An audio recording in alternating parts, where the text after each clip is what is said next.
Hello दोस्तों, तो बढ़ते हैं इस सीरीज के 5th एपिसोड की तरफ। एपिसोड की शुरुआत बिल्कुल उसी सीन से होती है जहां वेंजी इस बात को लेकर परेशान हो गई थी कि लिंगवान और वेनहाउ तो आपस में रोमांटिक हो जाते थे, मगर अब मैं इस चीज को कैसे हैंडल करूंगी। लिंगवान पहले से ही खड़ा उसका वेट कर रहा था और बहुत प्यार से उसे अंदर लेकर जाता है। इसके बाद वो अपने हाथ की बनाई हुई डिशेज उसे खिलाने लगा। वेंजी सोच रही थी कि इससे पहले कि इसको मेरी रियल आइडेंटिटी के बारे में पता चले, मुझे इससे ब्रेकअप करना होगा। लिंगवान ने जब उसे खाना खिलाया तो इसने फौरन मुंह से बाहर निकाल दिया कि तुम खाना अच्छा बनाते हो, लेकिन ये मेरे लिए जरा स्पाइसी था। और वो देखकर हैरान था कि वेनहाउ को तो हमेशा मेरा खाना पसंद आता था। इसी दौरान वो वेंजी के बहुत ज्यादा करीब आ जाता है क्योंकि इससे रोमांटिक होने की कोशिश कर रहा था, लेकिन वेंजी ऐसा बिल्कुल भी नहीं करती। सीधा सीधा उसके मुंह पर कह दिया कि मेरे ख्याल से हम दोनों एक दूसरे से बहुत अलग हैं, इसलिए हमें ब्रेकअप कर लेना चाहिए। उधर शुजेंग अभी भी खड़ा वेट कर रहा था क्योंकि उसका वापस जाने को दिल नहीं। यहाँ वेंजी कह रही थी कि मैं वैसे भी अपनी मेमोरी खो चुकी हूँ, इसलिए मुझे नहीं याद कि हमने कैसे टाइम स्पेंड किया था। ये कहकर वो फौरन वहाँ से भाग निकली। लिंगवान उसके पीछे आता है कि प्लीज मेरी बात तो सुनो, तुम रुको तो सही। अचानक से एलिवेटर में शुजेंग सामने आ गया, जिसे देखकर वेंजी बोली कि मैंने अपना नया बॉयफ्रेंड बना दिया है। उसे धीरे से कहने लगी कि प्लीज मेरे बॉयफ्रेंड होने की नाटक करो। ये सुनकर तो उसे और लिंगवान दोनों को ही हंसी आने लगी और वो कहता है कि अगर तुम मुझे मिलियन ऑफ युआन्स भी दोगी ना, तब भी मैं नाटक नहीं करने वाला। लिंगवान बोला कि अच्छा मेरी गर्लफ्रेंड को परेशान करना बंद करो। वेंजी भी देखकर हैरान हो गई कि क्या तुम दोनों पहले से ही एक दूसरे को जानते हो। नेक्स्ट सीन में शुजेंग इन दोनों को घर ड्रॉप कर रहा था, जहाँ लिंगवान वेंजी से कह रहा होता है कि मैं जानता हूँ तुमने ऐसा क्यों कहा कि हम दोनों एक दूसरे से डिफरेंट हैं। आई प्रॉमिस मैं बिल्कुल वैसा ही बन जाऊंगा जैसा तुम चाहती हो, लेकिन प्लीज मुझसे ब्रेकअप मत करो। यहाँ शुजेंग ने जेलसी के मारे जोरों से ब्रेक मार दिया। वेंजी भी समझ गई थी, कहने लगी कि मिस्टर शुजेंग, क्या तुम इस जवानी में मरना चाहते हो? ऐसा मत करो वरना हजारों लड़कियों का दिल टूट जाएगा। इधर लिंगवान कहने लगा कि जिस लड़की को तुम 3 साल से ढूंढ रहे थे वो हमारी ही कंपनी में है ना, तो तुम उसे अपना प्यार कॉन्फेस क्यों नहीं कर देते? और वो बोला कि हाँ तुम ठीक कह रहे हो, मैं अभी कॉन्फेस कर देता हूँ। वेंजी तो बहुत ज्यादा डर गई थी कि अभी अभी हम दोनों का ब्रेकअप हुआ है और तुम दोनों किन बातों को लेकर बैठ गए। ब्रेकअप का सुनकर शुजेंग भी रिलैक्स हो गया कि मेरे ख्याल से आज सूटेबल डेट नहीं, तो मैं कुछ टाइम के लिए वेट कर लेता हूँ। नेक्स्ट सीन में बेचारा लिंगवान दुख के मारे ड्रिंक कर रहा होता है कि तुम्हें पता है वो बहुत ज्यादा बदल गई है, अब तो उसे मेरे हाथों का खाना भी नहीं पसंद, पहले तो उसे सिर्फ मेरी ही कुकिंग पसंद थी। शुजेंग तो खामोशी से बैठकर उसके ये सारे दुखड़े सुन रहा था। तभी उसे एक कॉल आई जिसने बताया कि मैंने इन्वेस्टिगेशन करवा ली है, वेनहाउ की एक जुड़वा सिस्टर भी है जिसका नाम वेंजी है। नेक्स्ट सीन में वेंजी वेनहाउ और लिंगवान की पिक्चर्स को देखकर सोच रही थी कि उसकी फीलिंग्स मेरी सिस्टर के लिए सच्ची लगती है, लेकिन फिर आखिर वी नामी पर्सन कौन हो सकता है। तभी ग्रुप में मैसेज आया कि कल एस्केप रूम गेम की एक्टिविटी परफॉर्म करनी है, जो देखकर वेंजी सोच रही थी कि अब ये क्या तमाशा है। अगली सुबह सभी एस्केप रूम की एक्टिविटी को परफॉर्म करने के लिए पहुंच जाए थे और यहाँ उन सबने मिलकर प्लान बनाया था वेनहाउ को डराने का। युआन काई ने भूत वाला कॉस्ट्यूम पहन लिया था वेंजी को डराने के लिए, और वेंजी तो सच में ही उसे देखकर बहुत ज्यादा डर गई थी, इवन के जोरों की चीखने लगी। थोड़ी ही देर में शुजेंग भी पहुंच आया था, जिसने देखा कि वो भूत कॉस्ट्यूम वाला किसी को घसीटते हुए साथ लेकर जा रहा है। उधर वो तीनों लड़कियां तो बहुत ज्यादा खुश हो रही थी कि वेनहाउ तुम कुछ बोल क्यों नहीं रही, क्या तुम इतना ज्यादा डर गई हो। इधर भूत ने जब उसके सर पर मारा तो सच्ची वाला खून निकलने लगा, और डरने वाली बात तो ये थी कि युआन काई तो पीछे की तरफ से आ गया, तो फिर ये भूत कॉस्ट्यूम वाला कौन है आखिर। अब तो सभी लोग बहुत ज्यादा डर गए थे। इधर रिसेप्शन पर बैठा हुआ लड़का कहने लगा कि पता नहीं अचानक से कैमरास को क्या हो गया, कुछ नजर नहीं आ रहा। ये सुनकर शुजेंग फौरन से अंदर चला जाता है क्योंकि उसे लगा कि कुछ न कुछ जरूर गड़बड़ होगा। उधर वो लोग भूत की मिन्नतें कर रहे थे कि प्लीज हमें छोड़ दो, हमें जाने दो, हमारे बैंक में जितने भी पैसे हैं हम आपको देने के लिए तैयार हैं। जबकि हम देखते हैं कि वो कॉस्ट्यूम वाली कोई और नहीं बल्कि वेंजी थी, क्योंकि उसने पहले से ही इन लोगों की प्लानिंग सुन रखी थी और इनकी चाल इन्हीं पर ही चल दी। अब वो सोच रही थी कि इनमें से तो कोई भी वी नामी पर्सन नहीं लग रहा, इसलिए वहाँ से चली गई और डमी को भी उठाकर वापस से अपनी जगह पर ले आई थी। इससे पहले कि उसे सुपरवाइजर देख पाती, वो फौरन वहाँ से भाग निकली, लेकिन यहाँ वो टकरा जाती है शुजेंग से। शुजेंग भी उसकी हालत समझ चुका था और उसे छुपाने के लिए एक अलग से रूम में ले गया। जैसे ही सुपरवाइजर ने दरवाजा खोला तो वेंजी बैठ जाती है। उन सभी ने इन दोनों को इस ऑकवर्ड से पॉज में देखा तो फौरन से सॉरी करते हुए चले गए। वेंजी भी उसे खामखा की तकलीफ देने के लिए सॉरी कहकर वहाँ से जाने लगी, पर शुजेंग उसे जाने नहीं देता, बल्कि उसे दीवार के साथ लगा लगाकर उसके करीब चला जाता है। इससे वेंजी को वो पहली बार वाला याद आया जिस तरह से शुजेंग उसके करीब आया था। इस बार भी वो पहली बार की तरह कुछ नहीं करता, कहने लगा कि तुम्हारे नेक पर फेक ब्लड लगा हुआ है, आइंदा के लिए केयरफुल रहना, जो कहकर वो चला गया। इधर वेंजी सोचने लगी कि ओ गॉड, मैं दोबारा से उसकी तरफ अट्रैक्ट होने लगी थी, मैं अपनी चेंज आइडेंटिटी पर फोकस क्यों नहीं कर पा रही। नेक्स्ट सीन में वेंजी सोच रही थी कि वी नामी पर्सन हमारे डिपार्टमेंट में तो नहीं है और दूसरे डिपार्टमेंट्स में जाकर इन्वेस्टिगेशन करना रिस्की काम होगा। तभी उसे वेन हाउ के फोन में डार्क बार पर सर्कल नजर आया तो वो समझ गई कि यहाँ मुझे कोई न कोई सबूत जरूर मिलेगा। नेक्स्ट सीन में वो डार्क बार पहुंच आई थी। यहाँ उसे कुछ खास नजर नहीं आया, लेकिन दो लड़कियां आपस में ही बात करते हुए कहती है कि यहाँ का ऑनर वैसे तो यहाँ पर नहीं आता, लेकिन आज वो भी यहाँ पर आया हुआ है। उसने कैप और मास्क पहन रखा था, इसलिए वो पहचाना नहीं जाता कि आखिर वो कौन होगा। तभी वेंजी ने अपने डिपार्टमेंट के मिस्टर माओ को भी यहाँ पर देखा तो वो फौरन से उसका पीछा करने लगी। अब वो उसके पीछे रूम तक तो नहीं जा सकती थी, इसलिए उसने वेट्रेस वाला ड्रेस पहन लिया, साथ ही रिकॉर्डिंग पेन भी ले जाती है और अंदर जाकर उन दोनों की बातें रिकॉर्ड कर ली। इसके बाद जब वो वापस आने लगी तो उन्होंने इसे रोक लिया। वेंजी बहुत ज्यादा डर गई थी, जबकि मिस्टर माओ बोला कि फौरन से जाकर अपने मैनेजर को बुलाओ। नेक्स्ट सीन में जब मैनेजर आ गया था तो इन दोनों ने इल्जाम लगा लिया कि यहाँ पर हमारी एक कीमती वॉच रह गई थी जो किसी सर्वेंट ने ही उठाई है, इसलिए इन सब की तलाशी करो। तलाशी में जब वेंजी की बारी आई और इससे पहले कि उसका वो रिकॉर्डिंग पेन पकड़ा जाता, वो फौरन वहाँ से भाग निकली। गार्ड्स भी उसके पीछे लग गए उसे पकड़ने के लिए। यहाँ अचानक से वो उस मास्क वाले लड़के से टकरा गई थी। वो लड़का भी इसे बचाने के लिए वॉशरूम के अंदर ले गया।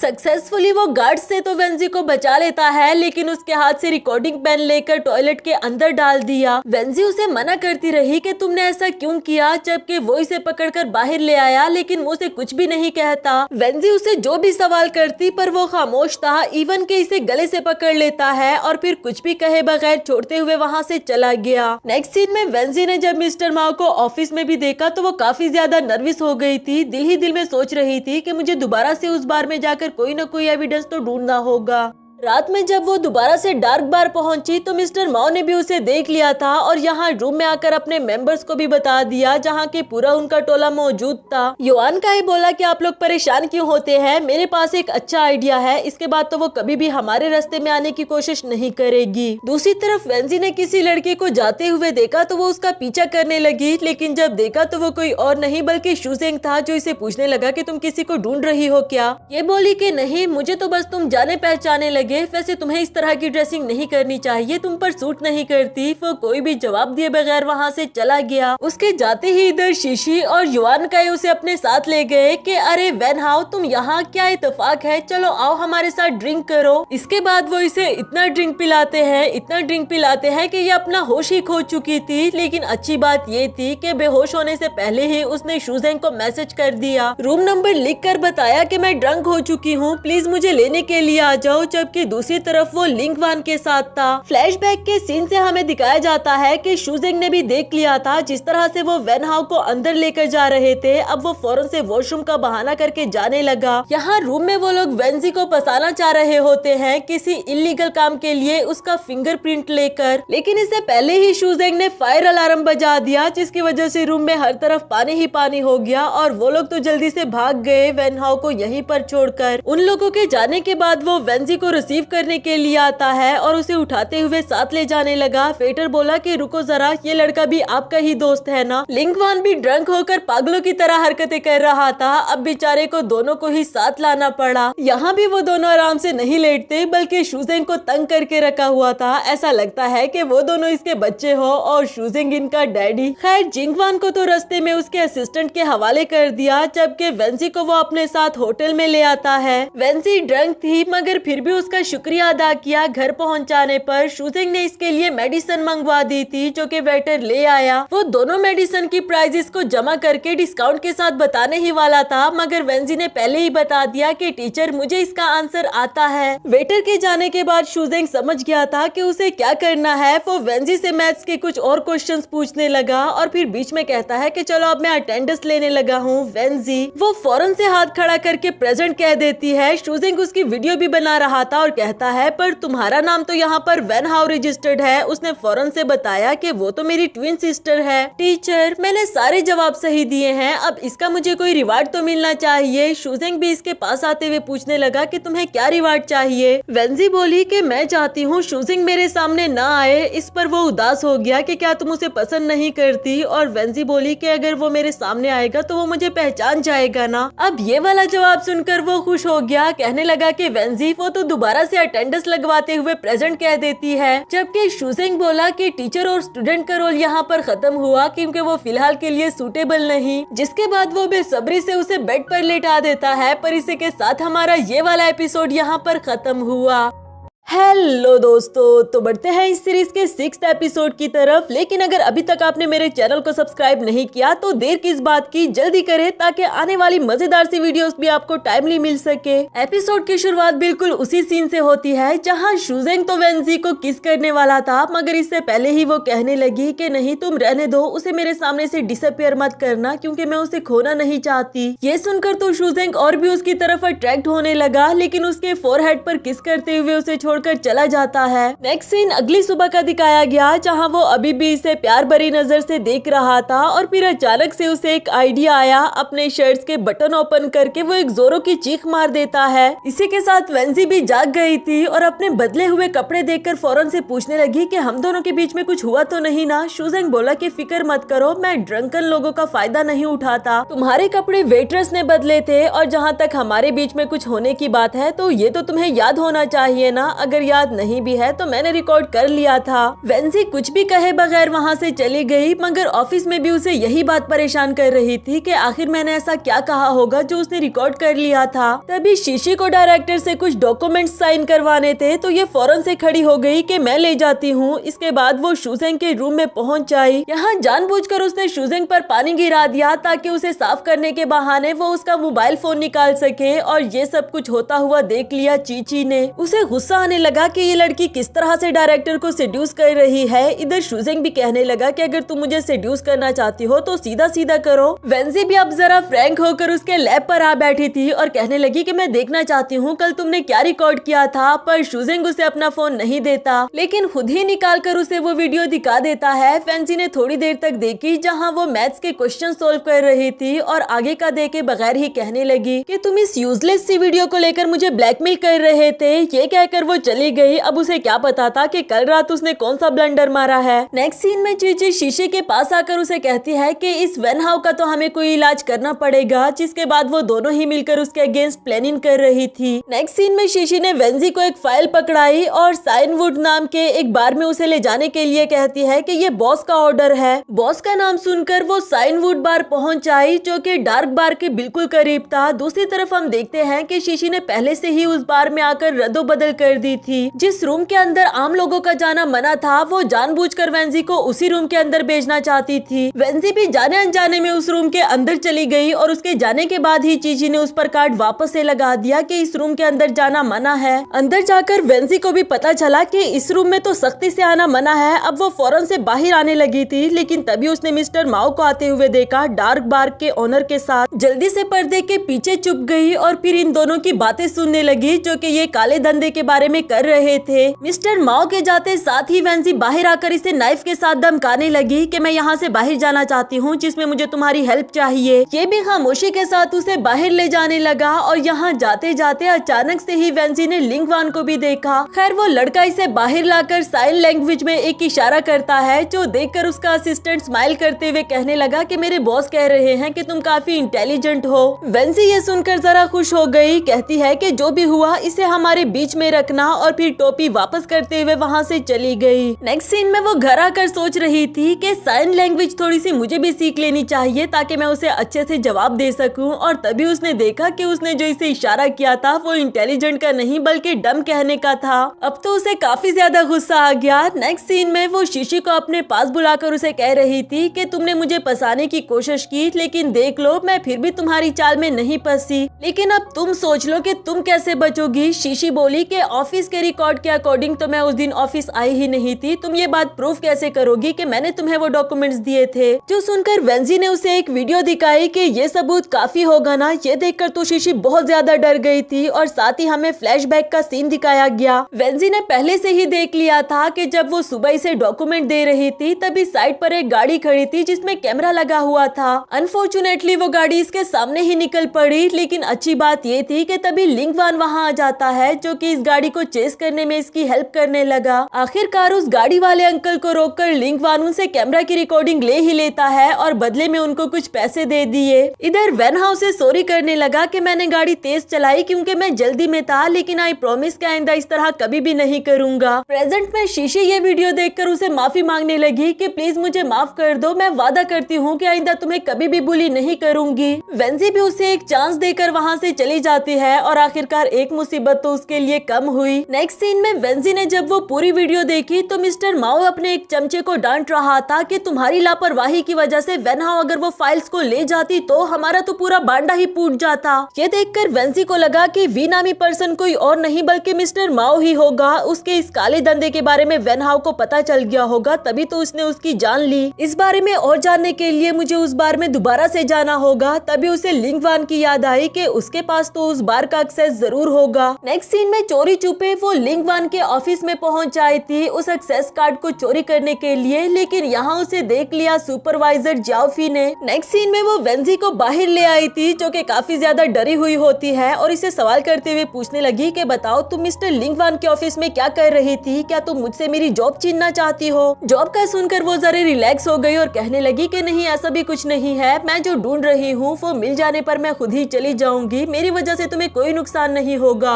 जाओफी बोली कि मेरे पूछे बगैर नहीं जा सकती। साथ ही हमें फ्लैशबैक से 6 महीने पहले का सीन दिखाया गया जहाँ जाओफी हमेशा वेन हाउ से जेलस हुआ करती थी क्योंकि वो ज्यादा इंटेलिजेंट और ज्यादा कैपेबल थी। उसकी बराबरी करने के लिए जाओफी ने भी अपना दिन रात एक कर दिया था, लेकिन वो काफी ज्यादा थक चुकी थी। इसी दौरान उसे सुपरवाइजर बनने की प्रमोशन मिल गई थी, जिससे तो वो काफी ज्यादा खुश हो गई कि अब मैं वेन हाउ को सबक सिखाऊंगी। लेकिन तब तक वेन हाउ 6 महीने की छुट्टियां ले चुकी थी। प्रेजेंट में जब वेंजी ने उसकी ये सारी बात सुनी तो वो कहती है कि अच्छा तो तुम मुझे इसलिए बुली किया करती थी, लेकिन चलो आज ये सारी मिसअंडरस्टैंडिंग्स खत्म कर देते हैं। इसके बाद वो जाओफी को एक बार में ले आई थी और उसके लिए 4 प्यारे से मेल मॉडल को ऑर्डर करवा दिया था ताकि वो उन लड़कों के साथ एंजॉय कर सके और इस बात को भूल जाए कि वेन हाउ की वजह से वो ना तो किसी के साथ डेट कर पाई और ना ही अपनी लाइफ को एंजॉय कर सकी थी। इसके बदले वेंजी चाहती थी कि तुम किसी को भी ना बताओ कि मैं लिंगवान के ऑफिस में गई थी और वो कहने लगी कि मैंने तो तुम्हें देखा तक नहीं। आफ्टर दैट जाओफी ने वो ग्रुप भी लेफ्ट कर दिया था जिसमें वो उन बाकी सबके साथ मिलकर वेंजी के अगेंस्ट प्लानिंग करती रहती थी। यानी कि उसकी एक और मुसीबत भी कम हो गई। बाहर आकर पहले तो वो लिंगवान को कॉल करना चाह रही थी, उसने कॉल नहीं उठाई तो फिर ये शुजेंग को लगा देती है। शुजेंग इसकी आवाज सुनते ही कह देता है कि तुम्हारा मूड काफी ऑफ लग रहा है, तुम कहाँ हो, मैं तुम्हारे पास आ जाता हूँ। और नेक्स्ट सीन में वो वेंजी के पास आ चुका था। यहाँ वो उसे कह रहा था कि तुम्हारी जो भी प्रॉब्लम होती है तुम मुझे बता दिया करो, आई प्रॉमिस कि मैं उसे सॉल्व कर दिया करूंगा, मैं अपना हर वादा पूरा करता हूँ। हाँ मैं मानता हूँ कि एक लड़की से कॉन्टेक्ट करने का वादा मैं पूरा नहीं कर पाया क्योंकि मुझसे उसका कॉन्टेक्ट नंबर खो गया था और मैं 3 साल तक उससे नहीं मिल पाया। ये सुनकर वेंजी काफी ज्यादा इमोशनल हो गई थी कि मतलब जो कुछ भी हुआ वो शुजेंग ने जानबूझकर नहीं किया। अब तो वो उसे अपने बारे में सच भी बताने ही लगी थी, लेकिन एंड टाइम पर उसे लिंगवान की कॉल आ गई। वेंजी कहने लगी कि मैं तुम्हारा शुक्रिया अदा करने के लिए तुम्हें कॉल कर रही थी और वो बोला कि अगर तुम्हारे पास टाइम हो तो कल हम दोनों स्विमिंग पूल पर मिल सकते हैं क्या। लेकिन उन दोनों का क्लोज होना शुजेंग को बिल्कुल भी अच्छा नहीं लगता। वो कहने लगा कि आगे तुम दोनों के बीच में क्या बातें होती हैं वो तो मैं नहीं सुन पाऊंगा, लेकिन चलो मैं तुम्हें घर ड्रॉप कर देता हूँ। उसे उदास देखकर इधर वेंजी दिल ही दिल में माफी मांगने लगी कि कुछ चीजें मुझे अकेले को ही हैंडल करना जरूरी है। नेक्स्ट सीन अगली सुबह का दिखाया गया जहाँ वो लिंगवान के साथ स्विमिंग पूल में आई थी और अचानक से उसके पर्स में से साइनवुड बार का कार्ड देखकर कहने लगी कि अरे तुम्हारे पास भी उस बार का एक्सेस है। वो बोला कि हाँ अक्सर मेरे अंकल मुझे उस बार में इनवाइट करते रहते हैं सिर्फ डिनर के लिए, तुम कुछ गलत मत समझ लेना। जबकि वेंजी को तो वो एक्सेस कार्ड चाहिए था। कहने लगी कि इतनी सफाइयाँ क्यों दे रहे हो, चलो अपना वॉलेट पकड़ाओ मैं सेफर में रखवा देती हूँ। इसके बाद लिंगवान से पूछ रहा था कि आज स्विमिंग में तुम मुझे क्या सिखाने वाली हो, जबकि वेंजी को तो स्विमिंग करना बिल्कुल भी नहीं आता। वो दिल ही दिल में सोच रही थी कि काश मैं अपनी सिस्टर से सीख ही लेती। उसके सामने बहाना लगाते हुए कहने लगी कि काफी टाइम से मैंने स्विमिंग नहीं की, ऐसा लग रहा है जैसे मैं खुद भी सब कुछ भूल गई हूँ। लिंगवान ने जब उसे देखा कि वो इंडिपेंडेंट होकर स्विमिंग भी नहीं कर पा रही तो वो दिल ही दिल में सोचने लगा कि ये वेन हाओ हो ही नहीं सकती। 6 महीने के बाद जब मैं इससे मिला तो इसने मुझे मानने से इनकार कर दिया, इसे मेरे हाथ का खाना तक पसंद नहीं आया और अब ये स्विमिंग भी नहीं कर पा रही। मुझे पहले ही समझ जाना चाहिए था कि ये लड़की वेन हाओ नहीं। उधर वेंजी अचानक से डूबने लगी थी, जबकि इधर ये सोच रहा था कि अगर तुम उसकी जगह आई हो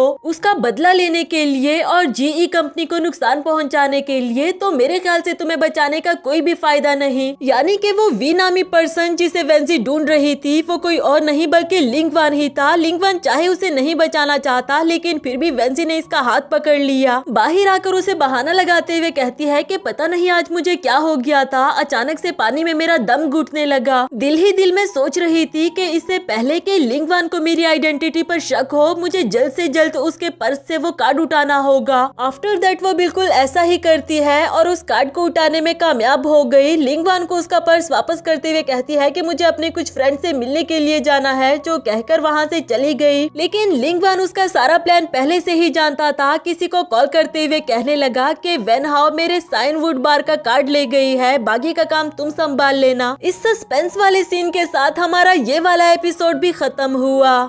हेलो दोस्तों, तो बढ़ते हैं इस सीरीज के 7th एपिसोड की तरफ। अगर वीडियो पसंद आए तो वीडियो को लाइक और चैनल को सब्सक्राइब जरूर कर देना। एपिसोड की शुरुआत में ग्रुप में हलचल मच गई थी कि कुछ फाइल साइनवुड बार में पहुंचानी जरूरी है, जिसे पहुंचाने के लिए मिस्टर माओ जा रहा था। इसी मौके का फायदा उठाकर वेंजी भी उसके पीछे जाना चाहती थी। शुजेंग को देखकर उसकी हेल्प ले लेती है कि क्या प्लीज तुम मुझे साइनवुड बार तक छोड़ दोगे, और वो बोला कि हाँ ठीक है। यहाँ पहुँचकर वेंजी माओ का पीछा करने लगी, जबकि शुजेंग सोच रहा था कि आखिर ये हो क्या रहा है। मिस्टर माओ जैसे ही उन फाइल्स को रखकर बाहर आया तो वेंजी वहां तक पहुंच जाती है और ढूंढते ढूंढते आखिर उसे वो इलीगल ट्रांजैक्शंस वाली फाइल मिल ही गई। दूसरी तरफ मिस्टर माओ को सर्वेंट ने बताया कि मैंने कैमरा में किसी स्ट्रेंजर लड़की को अंदर आते हुए देखा, जो सुनकर तो वो फौरन से वापस उस रूम में आने लगा। उधर शुजेंग भी वेंजी को कॉल्स कर रहा था, पर वो कॉल रिसीव नहीं करती क्योंकि यहाँ पर उसे मिस्टर माओ ने पकड़ लिया था और उसे चेयर के साथ बांध देता है। उसे टॉर्चर करते हुए पूछने लगा कि बताओ तुम यहाँ पर फाइल को चोरी करने के लिए क्यों आई थी। इवन कि उसका गला दबाकर उसे मारना चाहता था, लेकिन एंड टाइम पर वहाँ शुजेंग पहुँच आया, जो मिस्टर माओ को पुश करते हुए पीछे की तरफ फेंक देता है और जल्दी से वेंजी के भी हाथ और गला खोल दिए। उसे पूछने लगा कि तुम ठीक तो हो ना। उधर मिस्टर माओ वो फाइल लेकर वहाँ से भाग निकला। वेंजी बोली कि वो फाइल मुझे जरूरी चाहिए, जो सुनकर शुजेंग भी उसके पीछे भागने लगा वो फाइल लेने के लिए। आखिरकार मिस्टर माओ तो पकड़ा गया, लेकिन वो फाइल रोड पर दूर जाकर गिर गई। दूसरी तरफ से गाड़ी भी आ रही होती है। इसके बावजूद भी शुजेंग अपनी लाइफ को रिस्क में डालकर उसे लेने चला गया। अचानक से वो उस गाड़ी से टकरा जाता है और इधर वेंजी के पांव तले तो जमीन ही निकल गई, लेकिन गाड़ी के जाने के बाद उसने देखा कि वो बिल्कुल ठीक ठाक है। लेकिन वेंजी अभी भी अपनी जगह से हिल नहीं पा रही। उसे कहने लगी कि तुम पागल हो क्या, मरना चाहते हो। जिस पर शुजेंग बोला कि ये कोई पहली बार तो नहीं जो मैंने अपनी लाइफ को तुम्हारे लिए रिस्क में डाला हो। अब ये बात सुनकर तो वेंजी से एक सेकंड के लिए भी वेट नहीं हुआ। वो फौरन से भागकर उसे हग करते हुए किस करने लगी, जिससे ये बात तो कंफर्म हो जाती है कि दोनों ही एक दूसरे को लाइक करते हैं।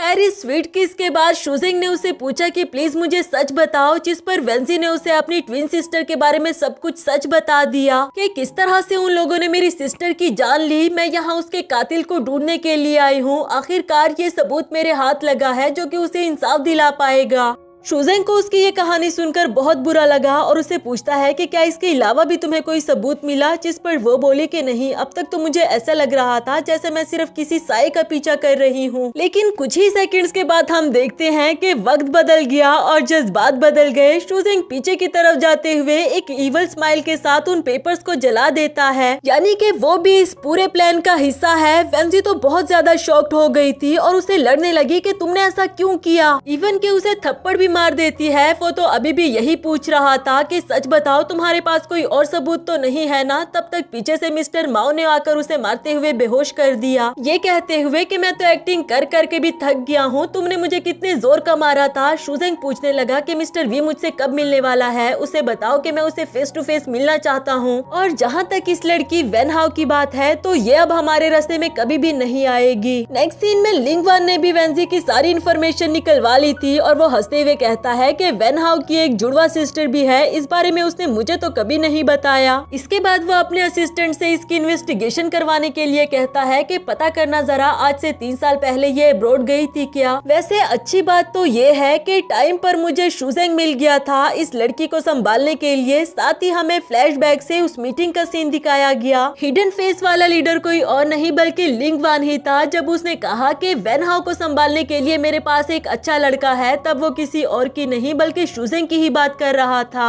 आफ्टर दैट उसने शुजेंग को खुद से मिलने के लिए बुलाया था। अपना फेस नहीं दिखाता और अपना नाम भी वी बताया। वो उसे कहता है कि क्यों ना अब हम सच्ची में और सही वाले पार्टनर्स बन जाए। अगर तो तुम ज्यादा पैसा कमाना चाहते हो तो फिर तुम्हें इलीगल काम से कोई फर्क नहीं पड़ना चाहिए। शुजेंग भी मान गया। वो कहता है कि मुझे क्या करना होगा। जिंगवान बोला कि पता करो वेन हाउ के पास जीई कंपनी के अगेंस्ट कोई सबूत तो नहीं। और वो कहने लगा कि ठीक है, पहले मैं उसका भरोसा जीतूंगा और फिर उससे सब कुछ पता करवा लूंगा, लेकिन इसके बाद तुम्हें भी अपना वादा पूरा करके मुझसे फेस टू फेस मिलना होगा। इसके बाद हम देखते हैं कि लिंगवान ने जिसे कॉल करके बताया था कि वेंजी मेरा कार्ड ले गई, वो भी कोई और नहीं बल्कि शुजेंग ही होता है। अचानक से मिस्टर माओ का फाइल्स लेकर जाना, शुजेंग का वेंजी को लिफ्ट देना, ये सब कुछ एक प्लान था जिसमें शुजेंग भी पहले से ही मिला हुआ था। प्रेजेंट में लिंगवान का असिस्टेंट उसे कह रहा था कि क्या मैं इस इंसिडेंट के बारे में चेयरमैन को बता दूं, जिस पर ये हंसते हुए कहने लगा कि तुम इतना नर्वस क्यों हो रहे हो, मैं इतना भी कुछ बुरा नहीं कर रहा। नेक्स्ट सीन में शुजेंग ने वेंजी को बांध कर रखा हुआ था। अभी तक तो वो बेहोश थी, लेकिन जब उसे होश आया तो बेताबी से उसे पूछने लगी कि तुम क्या चाहते हो। वो भी इसके करीब आते हुए पूछने लगा कि मैं तुमसे क्या ही चाह सकता हूँ। यहाँ वेंजी ने उसके हाथ पर जोरों की चक्की काट दी और शुजेंग कहने लगा कि कोई बात नहीं, मैं इसे अपने प्यार की निशानी समझ लेता हूँ। वेंजी बोली कि मिस्टर माओ ने तुम्हें कितने पैसे दिए थे उस फाइल को जलाने के लिए? यकीनन वो ही वी होगा जिसे मैं ढूंढ रही थी। शुजेंग कहता है कि पहली बात तो ये कि मिस्टर माओ वी नहीं, और दूसरी बात ये कि वो फाइल्स फेक थी, वो तो सिर्फ एक प्लान था तुम्हें फंसाने का। वी को तुम कभी भी नहीं ढूंढ सकती। खैर वो चाहता है कि मैं तुम्हें यहाँ से दूर कहीं अब्रॉड भेज दूं, लेकिन मैं तुम्हें एक और चॉइस भी दे सकता हूँ कि तुम यहीं पर मेरी फियोंसी बनकर रहो। आखिर आज ही तो मुझे पता चला कि हम दोनों एक दूसरे को लाइक करते हैं। ये सुनकर वेंजी की आंखों में आंसू आ गए थे और कहती है कि क्या तुम्हें शर्म भी नहीं आ रही ये कहते हुए, लेकिन चॉइस तो अभी भी उसके पास यही दोनों थे। तो वो कह देती है कि मैं तुम्हारी फियोंसी और वेन हाउ की एक्टिंग करने के लिए तैयार हूँ। जो सुनकर शुजेंग एक स्माइल के साथ वी को कॉल करके बता देता है कि वेंजी अब से वेन हाउ बनकर रहेगी और वो कोई भी ट्रबल क्रिएट नहीं करेगी।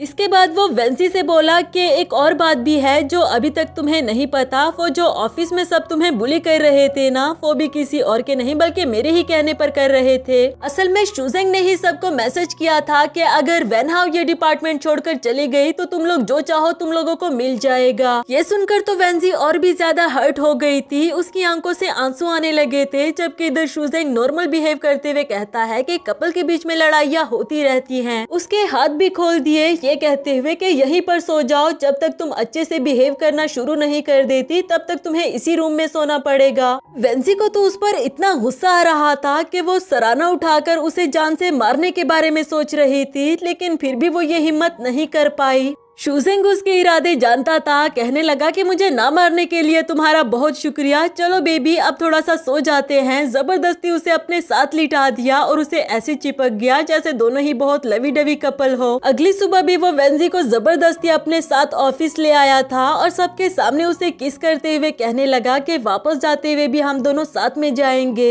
बाकी सब तो इन्हें साथ में देखकर हैरान हो ही जाते हैं, जबकि लिंगवान भी इन दोनों को साथ में देखकर सैड होने की एक्टिंग करने लगा।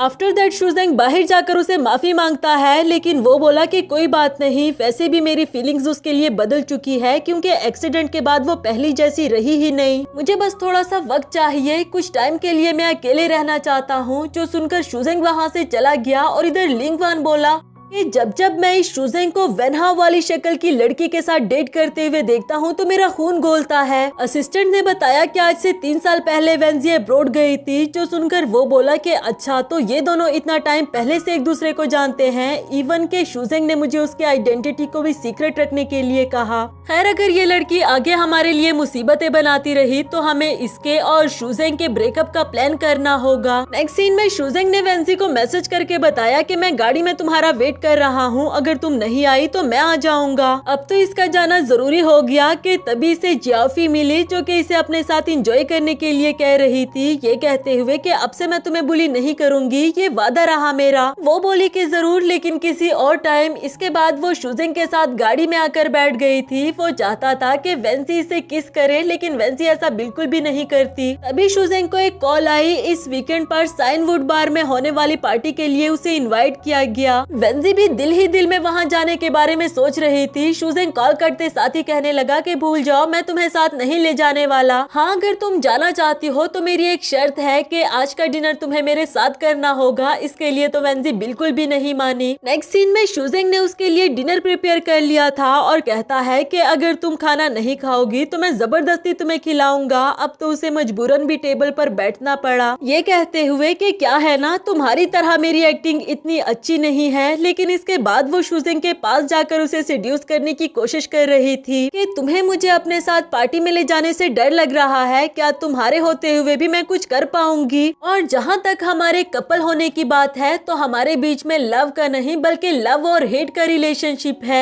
ये सारी बातें कहते कहते वो शुजेंग के लैब पर बैठ गई थी। वो भी पहले तो उसकी ये सारी बातें सुनता रहा और फिर उसे अपनी तरफ खींच देता है कि अगर हमारा रिलेशनशिप लव और हेट का ही है तो चलो जरा इसे और क्लियर करे। उसे उठाते हुए टेरेस की साइड पर ले गया। वेंसी तो बहुत ज्यादा डर गई थी कि ये तुम क्या कर रहे हो, मुझे नीचे गिराना चाहते हो क्या? और वो बोला कि या तो तुम नीचे गिरना कबूल करो या फिर मुझे किस करना। खैर फिलहाल के लिए वो वेंसी को ज्यादा बुली नहीं करता। उसे उठाते हुए सोफा पर ले आया कि अगर तुम वहाँ कंफर्टेबल नहीं तो यहाँ भी सब कुछ अच्छे से हो सकता है। जिस तरह से वो अपनी शर्ट के बटन खोल रहा था, वेंसी तो काफी ज्यादा डर गई थी। फौरन से उसका हाथ पकड़ लिया। वो बोला कि क्या हो गया है तुम्हें, तुम मेरा फायदा तो नहीं उठाना चाह रही? मैं तो बस अपनी शर्ट की बटन बंद कर रहा था। वेल, जो हुआ सो हुआ, अब सो जाओ, मुझे भी सुबह एक मीटिंग के लिए जाना है। और हाँ, सोते हुए सोफा से नीचे मत गिर जाना। उसके जाने के बाद इधर वेंसी को तो उस पर काफी ज्यादा गुस्सा आ रहा था। नेक्स्ट सीन में वेंसी अकेले बैठकर लंच कर रही थी तो लिंगवान उसके पास आकर बैठ जाता है और कहने लगा कि प्लीज मुझे अवॉइड मत करो, मैं समझ चुका हूँ अपनी फीलिंग्स को भी और ये भी कि तुम मुझे लाइक नहीं करती, और वैसे भी मैं एक साथ दो अच्छे दोस्तों को नहीं खोना चाहता। वेंसी बोली कि सच कहूँ ना तो शुजेंग को तुम्हें अपना दोस्त बनाना ही नहीं चाहिए। लिंगवान कहता है कि वो पार्टी अरेंज करने में बिजी है, क्या तुम इसलिए उससे नाराज हो गई? और वेंसी कहने लगी कि क्या तुम भी उस पार्टी में जा रहे हो, क्या तुम मुझे भी अपने साथ ले जाओगे? Please please please. इस पर लिंगवान तो फौरन से मान गया कि हाँ, मैं तुम्हें भी एक इनविटेशन दे दूंगा। ये सुनकर वेंसी खुश होते हुए वहाँ से चली गई और इधर ये कह रहा था कि शुजेंग तुम्हें भी अब इस प्यार व्यार के चक्कर से बाहर आ जाना चाहिए। नेक्स्ट सीन एक कॉन्फ्रेंस का दिखाया गया जहाँ वेंसी और लिंगवान मैसेजेस पर बातें कर रहे थे और एक दूसरे को देखकर स्माइल कर रहे होते हैं। ये देखकर तो शुजेंग को बिल्कुल भी अच्छा नहीं लगा। तभी अचानक से फायर अलार्म बजा और सभी लोग बाहर की तरफ भागने लगे। यहाँ वेंसी नीचे गिर जाती है और उसे प्रोटेक्ट करने के लिए शुजेंग उसके ऊपर आ गया। चाहे ये थोड़ा सा हार्ट टचिंग था, पर वेंसी बोली कि हीरो बनने की एक्टिंग तुमने बहुत अच्छे से की, और फिर उसे कोई भाव ना देते हुए वहाँ से जाने लगी। तभी जियाफी ने बताया कि डेस्क पर एक बहुत इंपॉर्टेंट फाइल रह गई, प्लीज उसे साथ लेकर आओ। वो जब लेने के लिए गई तभी लिंगवान ने जानबूझकर डेस्क को गिरा दिया और फिर उसे बचा भी लेता है, सिर्फ और सिर्फ वेंसी की हमदर्दियां समेटने के लिए। साथ ही उसे पार्टी का इनविटेशन भी पकड़ा दिया ताकि वेंसी के लिए उसके दिल में फीलिंग्स बने और शुजेंग से नफरत करने लगे। खैर इसके बाद वो लिंगवान को बाहर लाकर उसका जख्म देखने लगी और लिंगवान को भी उसे देखकर अपनी गर्लफ्रेंड वेनहाउ याद आ गई थी। अपनी गर्लफ्रेंड को प्यार करने के बावजूद भी उसने उसे क्यों मारा ये तो आगे ही जानने को मिलेगा, लेकिन यहाँ इन दोनों को साथ में देख लिया शुजेंग ने। असल में लिंगवान तो यही चाहता था। इसी के साथ हमारा ये वाला एपिसोड भी खत्म हुआ।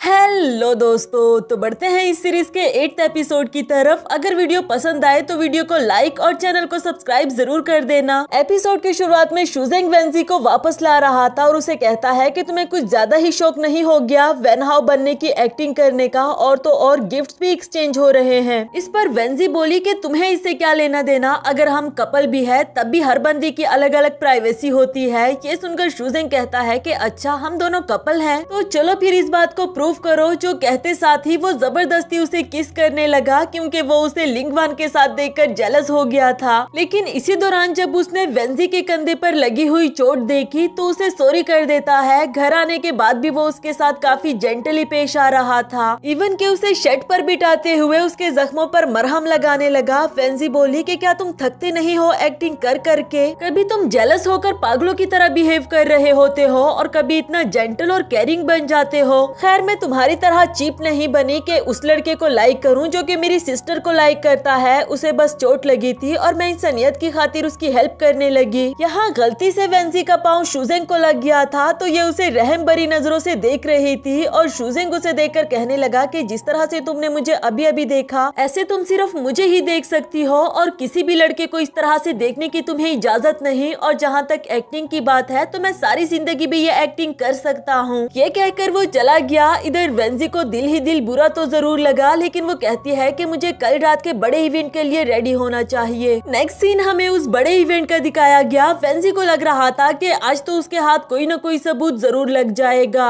चोरी छुपे वो दरवाजे के साथ बग लगा देती है ताकि वो उन लोगों की बातें सुन सके। तब तक शुजेंग भी पहुंच आया था जो उसे कहने लगा कि तुम कहीं भी चली जाओ, मैं तुम्हें ढूंढ सकता हूँ, तो बेहतर है ना कि मेरे पास रहा करो। चलो अब अपने हाथों को इस तरह से जोड़ो। वेंजी भी उसकी बात को फॉलो करने लगी और जैसे ही उसने अपने हाथ जोड़े तो इधर शुजेंग ने उसे पकड़ लिया था। फिर उसके करीब जाकर उसकी तलाशी लेने लगा कि कहीं तुम मुझसे झूठ तो नहीं बोल रही ना और कोई न्यू ट्रिक तो नहीं लड़ा रही। जिस पर वेंजी कहने लगी कि क्या तुम्हें ये लगता है कि तुम हमेशा के लिए मुझे बांध कर रख सकते हो? उसके कहने की देर थी कि नेक्स्ट सीन में शुजेंग ने उसे सच्ची में बांध कर रख दिया था। वो कहता है कि तुम्हें किसी भी स्टूपिड हरकत से रोकने के लिए मुझे तुम्हें यहीं पर रखना होगा। वेंजी को तो काफी ज्यादा गुस्सा आ रहा था, जबकि शुजेंग कहने लगा कि मेरी जान तुम यहीं पर रहो जब तक मैं अपना काम फिनिश ना कर लूं। वापसी में हम दोनों साथ में चलेंगे। और फिर उसे फोरहेड पर किस करते हुए वहाँ से चला गया। रूम से बाहर जाते हुए उसे चीची ने देख लिया था, जिसके बाद वो सर्वेंट को इशारा कर देती है। वो सर्वेंट वेंजी के पास जूस लेकर आया कि ये आपके लिए मिस्टर शुजेंग ने भिजवाया है। वो जूस पी लेने के बाद वेंजी बेहोश हो गई थी, जिसके बाद वो वेंजी को उठाकर किसी आदमी के हवाले कर देते हैं। दूसरी तरफ डार्क बार का ऑनर भी इस इवेंट में पहुंच आया था। उसने जब अपने पास से चीची को गुजरते हुए देखा तो उसे लगा कि कुछ न कुछ तो गड़बड़ है। उधर वो आदमी वेंजी के साथ जबरदस्ती करने ही वाला था, लेकिन इससे पहले ही डार्क बार का ऑनर पहुंच आया और उसे मारते हुए पीछे की तरफ गिरा दिया। जिसके बाद वो वेंजी को संभालने लगा और उसका असिस्टेंट कहता है कि बॉस मैं प्लान के अकॉर्डिंग बाकी का काम पूरा कर लेता हूँ, जो कहकर वो वहाँ से चला गया। वो लड़का भी वेंजी को उठाते हुए उसे दूसरे रूम में ले आया और उसको होश में लाने के लिए उसे पानी पिलाने की कोशिश करता है, लेकिन वो बेहोश थी, गिलास से पानी नहीं पी पा रही। तो फिर वो अपने मुंह में पानी डालकर उसे पिलाना शुरू कर देता है और हम देखते हैं कि वो लड़का कोई और नहीं बल्कि शुजेंग ही था। वेंजी को जब थोड़ा बहुत होश आया तो वो किसी हद तक उसे पहचान लेती है कि शुजेंग तुम, लेकिन वो अभी भी पूरी तरह से होश में नहीं थी।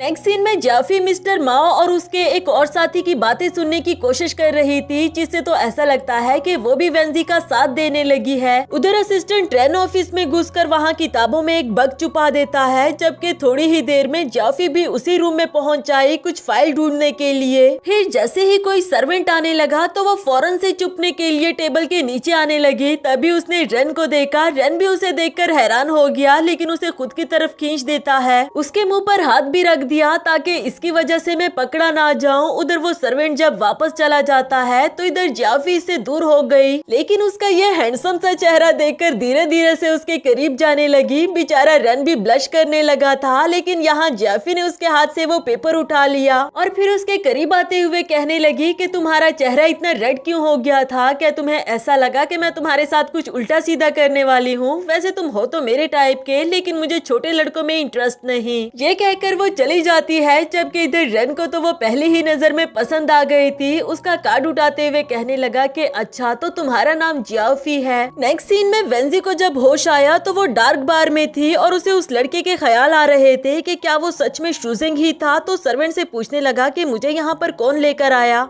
उसने बताया कि आपको हमारे बॉस लेकर आए थे, लेकिन अभी भी उसे यकीन नहीं आता कि आखिर वो मुझे शूजिंग की तरह क्यों लगा। जब वो वापस पहुंची तो शूजिंग ने उसे देखकर पहला सवाल ये किया कि तुम यहाँ से बाहर कैसे गई, और वो बोली कि उस बार में मेरा ख्याल रखने के लिए तुम्हारा शुक्रिया। असल में वो शूजिंग का रिएक्शन देखना चाह रही थी, जबकि वो बोला कि क्या, कौन सा बार, किस बार की बात कर रही हो। उसका हाथ पकड़कर उसे अपने पास बिठा देता है। उसे चारों तरफ से देखते हुए कहने लगा कि तुम्हारी लिपस्टिक मुझे डल लग रही है, क्या तुम लड़कों के साथ मौज मस्ती करने के लिए गई थी। वेंजी खुद को छुड़ाते हुए बोली कि तुम्हें इससे क्या लेना देना, अगर तुम मुझे यहाँ पर बांध कर ना जाते तो फिर मैं भी किसी के हाथों हरास ना होती। शूजिंग ने अपनी एक्टिंग को जारी रखा। वो कहता है कि चलो फिर मैं तुम्हारा एक छोटा सा टेस्ट ले लेता हूँ कि तुम मुझसे झूठ तो नहीं बोल रही। जिसके बाद वो उसका हाथ कैंडल से जलाने की कोशिश कर रहा था। ये सब कुछ वो वेंजी की नजरों में जालिम बनने के लिए कर रहा था, लेकिन वो उसे जरा भी नुकसान नहीं पहुंचाता और उस कैंडल को बुझा दिया। हाँ, लेकिन इतना जरूर कहा कि अगर आइंदा तुमने किसी लड़के को खुद को हाथ लगाने दिया तो मैं कैंडल से तुम्हारा पूरा जिस्म जला दूंगा। और इधर वेंजी सोच रही थी कि यकीनन मैं भी पागल ही थी जिसने तुमसे प्यार किया। नेक्स्ट सीन ऑफिस का दिखाया गया, जहाँ अचानक से जाफी के लिए बहुत सारे पार्सल्स आने लग गए। कभी बर्गर, कभी पिज्जा, कभी नूडल्स और कभी कॉफी। ये देखकर तो वो खुद भी हैरान थी कि मैंने कुछ भी तो ऑर्डर नहीं किया, जबकि बाकी सब लोग इससे सवाल करते हुए पूछते हैं कि कहीं तुमने चोरी छुपे बॉयफ्रेंड तो नहीं बना लिया जो तुम्हारे लिए ये सब कुछ भिजवा रहा है। ये सुनकर तो वो फौरन से रेन को ढूंढने के लिए निकल पड़ी। सामने से और भी बहुत सारे पार्सल्स आ रहे थे जिनसे वो टकरा गई। यहाँ भी उसे गिरने से एक बार फिर हमारे क्यूट से बॉय रेन ने पकड़ लिया था और इन दोनों की नजरें चार हो जाती है। जाफी उसे दूर हटते हुए पूछने लगी कि क्या ये सब कुछ तुमने ऑर्डर करवाया, और वो बोला कि मैं नहीं जानता था आपको क्या पसंद है, इसलिए मुझे इतना कुछ ऑर्डर करवाना पड़ा क्योंकि आपने मेरे उस ऑफिस के अंदर जाने को सीक्रेट रखा। उसका कार्ड भी पकड़ा देता है। जाफी बोली कि ये तुम्हारे पास कैसे आया। सिली बॉय, तुमने मेरी हेल्प की और मैंने तुम्हारी, तो हिसाब बराबर हो गया ना। तुम इतना शर्मा क्यों रहे हो? तुम्हारी गर्लफ्रेंड ने कभी तुम्हें टीस नहीं किया क्या? रेन ने बताया कि मेरी तो कोई गर्लफ्रेंड ही नहीं और ना ही मुझे डेट करना आता है। क्या आप मुझे सिखा सकती हो मुझे थैंक यू गिफ्ट देने के लिए? जो सुनकर जाफी ने उसका नंबर ले लिया कि ठीक है, तुम्हें कब सिखाना है ये तुम्हें मैं मैसेज करके बता दूंगी, और फिर वहाँ से चली गई। नेक्स्ट सीन उस ऑफिस का दिखाया गया जिसके डोर पर वेंजी ने बग लगाया हुआ था। वो लोग आपस में कुछ बातें कर रहे होते हैं, जबकि ये सारी बातें यहाँ वेंजी भी सुन रही थी। इससे पहले कि वो कोई काम की बात सुन पाती, तब तक पीछे से शूजिंग आते हुए उसके हेडफोन्स हटा देता है, ये कहते हुए कि क्या कर रही हो, और वो भी काफी ज्यादा डर गई थी। साथ ही वो अपना लैपटॉप छुपाने लगी कि मैं तुम्हारी सारी घिनौनी हरकतें इसमें लिख रही थी ताकि मुझे सारी तुम्हारी ये हरकतें याद रहे। शूजिंग ने उसका लैपटॉप उठाकर सोफा पर फेंक दिया और कहता है कि अगर ऐसी ही बात है फिर मैं जरा तुम्हें कुछ और भी मटेरियल दे देता हूँ, और उसके साथ जबरदस्ती करने लगा। वेंजी भी उसके साथ रोमांटिक होने का नाटक करने लगी और फिर पाँव लगाकर अपने लैपटॉप को बंद कर दिया। उसे कहती है कि क्या कभी तुमने फेक रोमांस का नाम सुना है? जो कहकर वो अपने रूम में चली जाती है और इधर शूजिंग की नजर उस लैपटॉप पर पड़ी। नेक्स्ट सीन में लिंगवान के डैड को दिखाया गया जो इसे कह रहा था कि तुम्हारा रूम इतना मैसी क्यों पड़ा हुआ है, वो डंडा पकड़ाओ मेरा। लिंगवान ने जब डंडा पकड़ाया तो वो इसे ही मारना शुरू कर देता है कि तुम्हें किसने कहा था मेरे पूछे बगैर वेन हाउ को शूजिंग के हवाले करने का? एक इतना सा काम तो तुमसे हुआ नहीं, फ्यूचर में जीई कंपनी को कैसे संभालोगे? लिंगवान ने बताया लेकिन डैड अब वो हमारे लिए कोई भी मुसीबत नहीं बनाएगी, जबकि डैड कह रहे थे कि जल्द से जल्द उसकी कोई वीकनेस ढूंढो ताकि हम उसे यहाँ से दूर भेज सके। ये कहकर डैड वहाँ से चले गए, जबकि इधर लिंगवान उनको इवल नजर से देख रहा था। इसी के साथ हमारा ये वाला एपिसोड भी खत्म हुआ।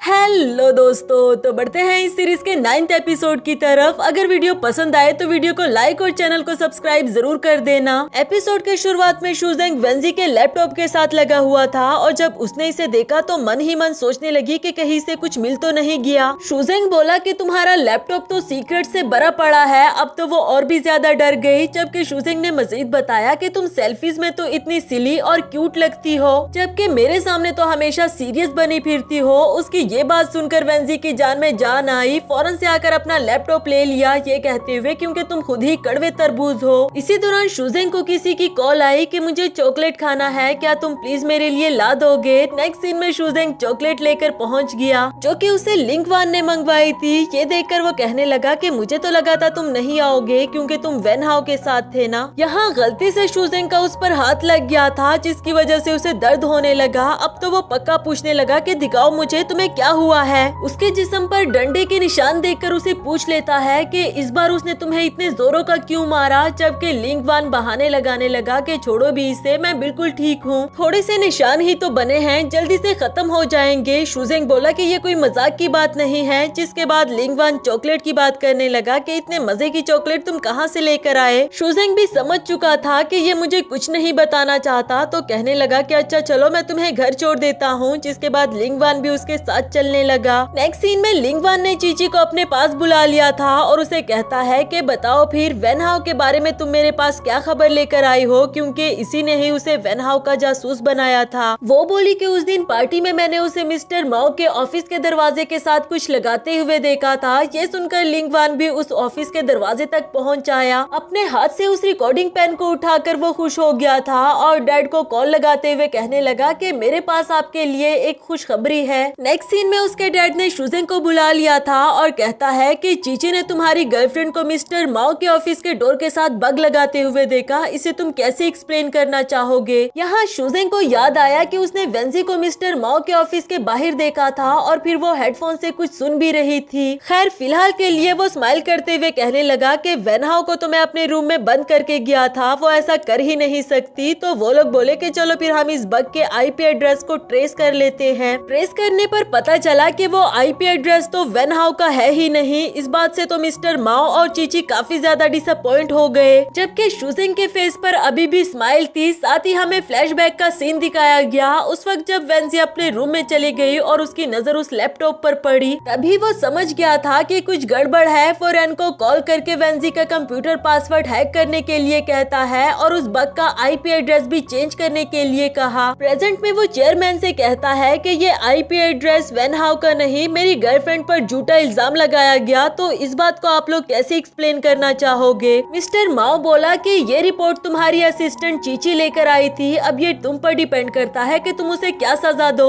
इधर शुजेंग ने उसे उसी वक्त फायर कर दिया, जो सुनकर चीची वहाँ से चली गई। आफ्टर दैट बाकी सब भी वहाँ से जाने लगे थे, जबकि चेयरमैन ने शुजेंग को रोक दिया। वो कहता है कि इस बार तो तुमने वेन हाओ को बचा लिया, लेकिन अगर आइंदा उसने जीई कंपनी के लिए कोई मुसीबत बनाई तो तुम सोच लो कि मैं उसके साथ क्या कर सकता हूँ। शुजेंग बोला कि आप फिक्र नहीं करे, मैं उस पर नजर रखूंगा, वो ऐसा वैसा कुछ भी नहीं करेगी। और इधर चेयरमैन कहता है कि तुम लिंगवान के इकलौते दोस्त हो, मैं भी तुम्हें खुश देखना चाहता हूँ कि जिस लड़की से तुम प्यार करते हो कहीं उसे खो ना दो। नेक्स्ट सीन में वेंजी को दिखाया गया, वो उस रिकॉर्डिंग को सुनना चाह रही थी कि ये लिंक ओपन क्यों नहीं हो रहा। तभी शुजेंग आते हुए कहने लगा क्योंकि तुम्हारी ये ट्रिक सबके सामने आ चुकी है, लेकिन ये तुम्हारी आखिरी गलती थी, इस बार तो मैंने सब कुछ कवर कर लिया। वेंजी बोली कि अचानक से तुम इतना नाइस कैसे बिहेव कर रहे हो, और वो बोला कि मैं नाइस बिहेव नहीं कर रहा, बल्कि आज से तुम्हारा ऑफिस जाना बंद, क्योंकि तुमने 3 महीने की छुट्टी ले ली है ना, काम कर करके थक गई थी। वेंजी को सुनकर बहुत ज्यादा गुस्सा आया। वो कहती है कि बिल्कुल भी नहीं। फौरन से ऑफिस कॉल करके कहने लगी कि मैं बिल्कुल ठीक ठाक हूँ, मुझे ऑफिस से छुट्टी नहीं चाहिए। लेकिन वो बोले कि आपकी छुट्टी अप्रूव हो चुकी है, अब कुछ भी नहीं हो सकता। वेंजी को काफी ज्यादा गुस्सा आ रहा था, लेकिन फिर भी वो नाटक करते हुए कहने लगी कि तुम्हारा बहुत शुक्रिया, आखिर तुम मेरा इतना ख्याल जो रखते हो। शुजेंग वहाँ से चला गया। वेंजी अभी भी उसे गुस्से से देख रही थी। नेक्स्ट सीन में वो अभी भी यही सोच रही थी कि मुझे दोबारा से साइनवुड क्लब जाना होगा और इस बार तो पक्का मुझे कोई न कोई सबूत मिल ही जाएगा। इस शुजेंग की वजह से मैं दिन में तो नहीं जा सकती, लेकिन रात में तो जा सकती हूँ ना। उधर शुजेंग कहने लगा कि कब से तुम्हें एक कॉफी का कहा है, अभी तक बनी नहीं क्या। वेंजी ने उसकी कॉफी में स्लीपिंग पिल्स मिला दी, ये कहते हुए कि आज की रात तुम गहरी नींद सो जाओ ताकि मैं अपना काम कंप्लीट कर सकूं। जिसके बाद वो शुजेंग को कॉफी टेस्ट कराने के लिए लेकर आती है। शुजेंग ने भी जब कॉफी टेस्ट की तो कहने लगा कि मेरी गर्लफ्रेंड की बनाई हुई हर चीज ही स्वीट होती है, जबकि वेंजी मन ही मन सोच रही थी कि बेटा स्लीपिंग पिल्स की डबल डोज दी है मैंने तुम्हें, अब अच्छे से सो जाना। फिर वहाँ से चली गई। नेक्स्ट सीन रात का दिखाया गया। वेंजी ने शुजेंग के रूम में जाकर देखा कि वो गहरी नींद सो गया है, तो अब वो मजे से तैयार होकर साइनवुड बार जाने वाली थी, लेकिन यहाँ अचानक से शूजेंग ने उसका पाँव पकड़ लिया और वो तो इसे देखकर काफी ज्यादा डर गई थी। पूछने लगा कि क्या जीई कंपनी के तुम्हें कुछ और सीक्रेट्स मिल गए हैं क्या, जो अपने फ्यूचर एक्शंस के लिए उनको लेने के लिए जा रही हो,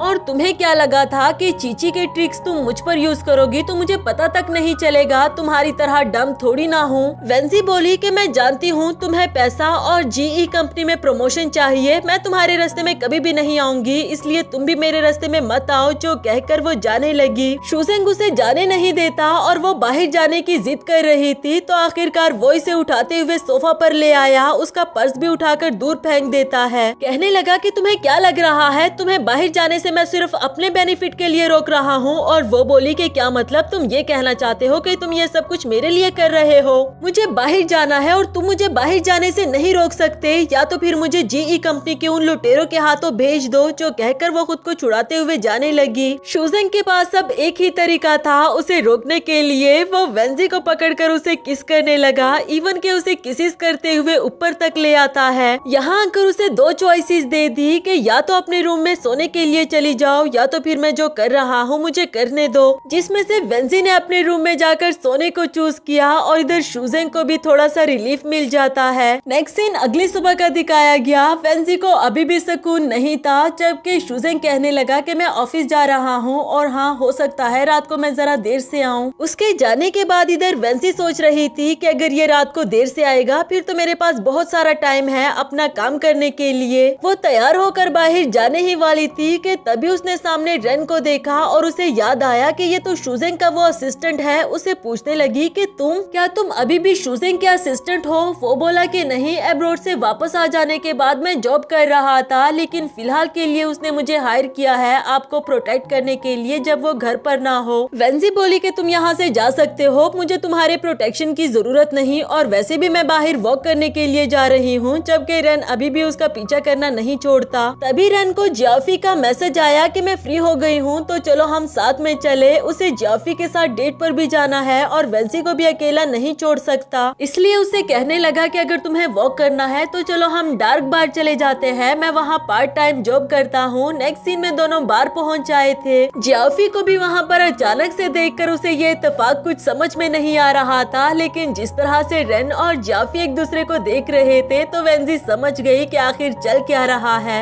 मन ही मन वो खुश हो गई कि अच्छा हुआ अब मैं यहाँ से जा सकती हूँ। जिसके बाद वो वॉशरूम का बहाना करके वहाँ से निकल गई। रेन तो उसके पीछे जाना चाह रहा था, मगर जियाफी ने उसे रोक दिया, ये कहकर के ये वाइन बिल्कुल भी स्ट्रॉन्ग नहीं थी, मुझे कोई स्ट्रॉन्ग वाली वाइन पिलाओ। जिसके बाद रेन उसके लिए स्ट्रॉन्ग वाइन बनाने लगा। पहले अपने हाथ में डालकर वो चेक कर रहा था और फिर उसे ग्लास में सर्व करके दे देता है, पर जियाफी बोली कि नहीं मुझे ये वाली नहीं पीनी, बल्कि वहाँ से उसके हाथ पर दोबारा से डाल दी। फिर उसके हाथ वाला वाइन पीने लगी थी। इसी दौरान रेन को एक कॉल आ रही होती है, लेकिन जियाफी ने उसे वो कॉल भी अटेंड करने नहीं दी। वो बेचारा तो किसी हद तक पिघल चुका था। कहने लगा कि मैं तो ड्रिंक किए बगैर ही ड्रंक हो गया हूँ, क्या हम इस रिश्ते को आगे बढ़ा सकते हैं? उसके कहने की देर थी कि जियाफी उसे अपनी तरफ खींचकर किस कर देती है। रेन वेंजी के बारे में तो बिल्कुल भूल ही चुका था और इसी के साथ हमारा ये वाला एपिसोड भी खत्म हुआ।